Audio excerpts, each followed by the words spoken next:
Ano po naging impact sa inyo ngayong bare months na? Yung mga natulungan yung napakarami ng Pasigueño. Parang maagang pamasko. Ganon, oo. Kasi, syempre marami tayong natutulungan.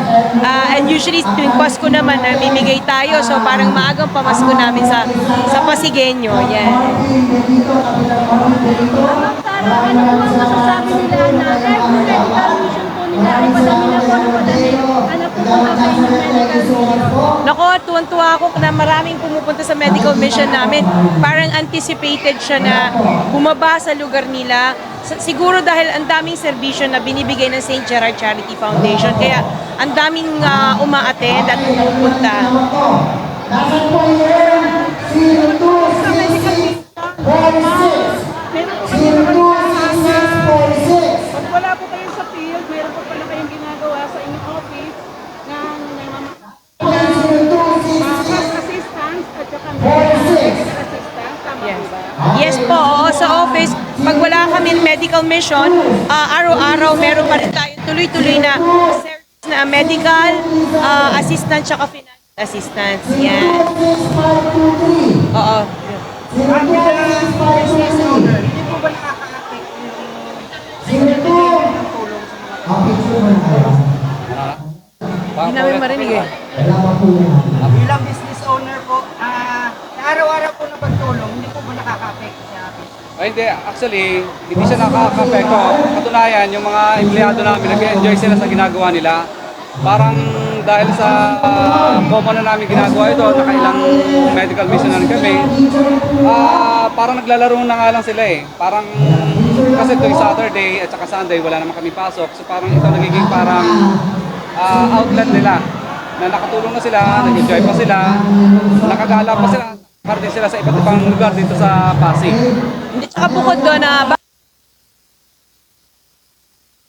financially or ano, actually hindi na, ang nakakatuwa, minsan nagwo-worry na nga ako, pero sa totoo lang, every time na may medical mission, during the week, may bumabalik naman na blessing, mas doble. So, mas natutuwa ako kasi yung ginagawa namin talagang bumabalik na ilang ulit na balik. Hindi napapacify namin yung ginagawa namin kasi yung ibang tao sinasabi ay ang laki ng ginagastos namin.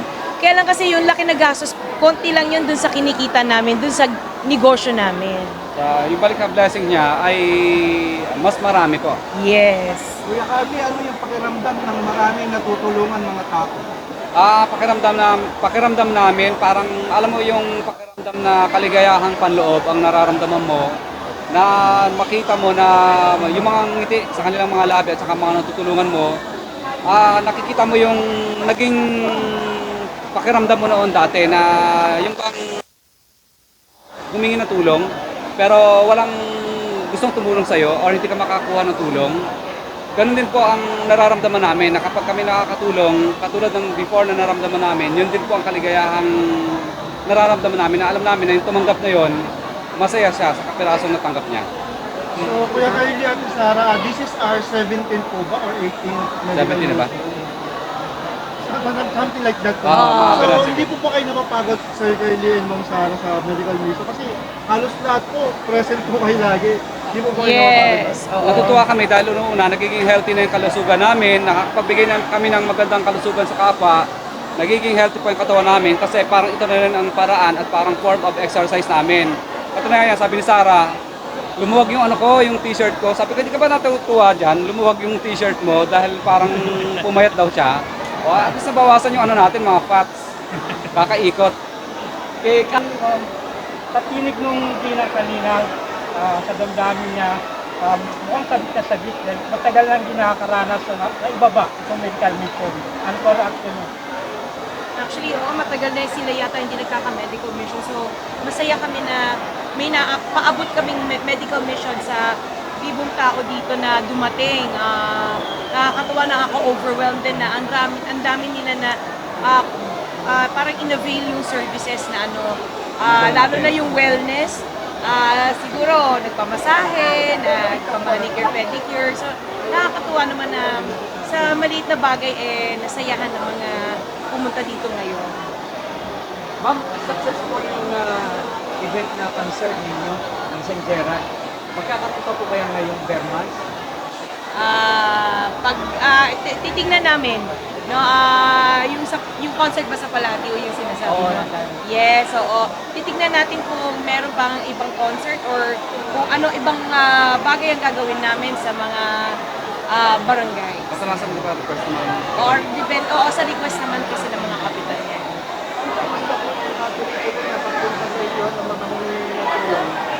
Ayun, araw-araw, tumatanggap kami ng sulat sa mga Pasigueños na humihingi ng financial at medical assistance. Araw-araw yun. Tapos, nagre-release kami pag nandyan ako sa office or every Fridays, pinipilit namin ma-release lahat. So, last week, parang nasa kulang-kulang 1,000 recipients na naka-receive ng mga medical assistance, financial assistance during the week. Araw-araw ng ipon po si Pasig. Bakit po kailangan natin ibalik yung mga ganitong medical need? Mukhang yun ang hinahanap nila dahil ano po, mas madali lang tuloy ngayon. Sunday, pahinga nila. So, instead na gumala siguro sila, mamamasahe pa sila, pumunta na lang sila dito para kunin po ang medical assistance po. At saka sa mga request kasi nakikita namin, halos lahat ng request, hindi lang financial, mas marami yung gamot na maintenance, yung mga nebulizer, yung mga, kung bitbitin na namin sa isang medical mission, hindi yung everyday may pumupunta, isa-isa lang, o di isang go na lang tayo. So lahat na bibigyan natin, lalo na yung mga HOA, yung nebulizer, yung glucometer, tsaka yung BP kit, nagagamit nila sa HOA nila. Mga members nila. Oo, mga members, kung sino kailangan ng emergency na nebulizer, may panguna tayong ano doon. Ako sa Barangay San Joaquin, maraming salamat. Ang dami-dami niyong pumunta, nakakatuwa, talaga nakaka-overwhelm, nakakataba sa puso kasi nakita namin na talagang sabik na sabik sa serbisyong medikal ang mga taga San Joaquin. We hope na nagampanan namin yung hinihingi yung mga serbisyo, yung mga nauwi yung mga gamot. Sana makatulong lahat ng ginagawa namin. Sa mga Pasigueño, huwag kayong mag-alala. Bababa at bababa kami sa mga barangay nyo. Abangan nyo lang kami. Abangan nyo kami sa post namin. Doon kami mag-a-announce kung saan kami bababa na mission. Follow nyo lang si Ate Sarah and Kuya Curly na page or St. Gerard Construction na page. Doon kami mag-a-announce. At nagpapasalamat din kami kay Cap Erap at Yes, sa mga council niya. mga council po niya. Tsaka kay Doc Rovena Opeña para dito sa lugar. Oo. Nagkaroon din po sa dalawang Former barangay captains. barangay captain. Nandito po silang tatlo din. Ngayon, nagkaisa sila para sa Kabutihan ng pagtulong, para barangay. sa kabutihan, para sa kanilang mga kabarangay po. Yes. Maraming salamat. Thank you. Thank you po, boss.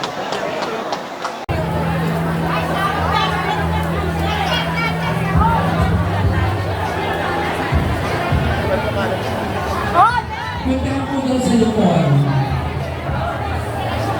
Okay, nasa na lang kailangan ng 5902.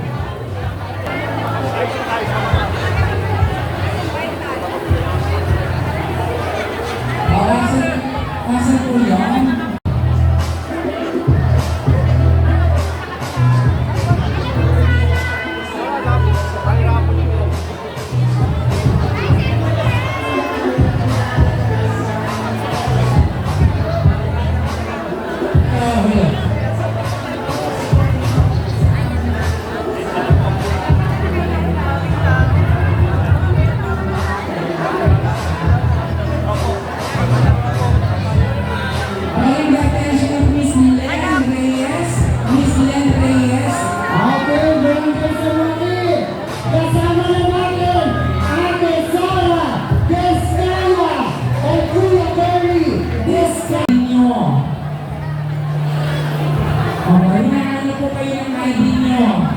Nasaan po si Ma'am Ermina Absidi?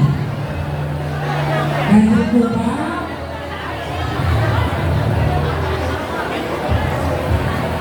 Ermina Absidi. Mga pinili ng A, B, C, E, D, E.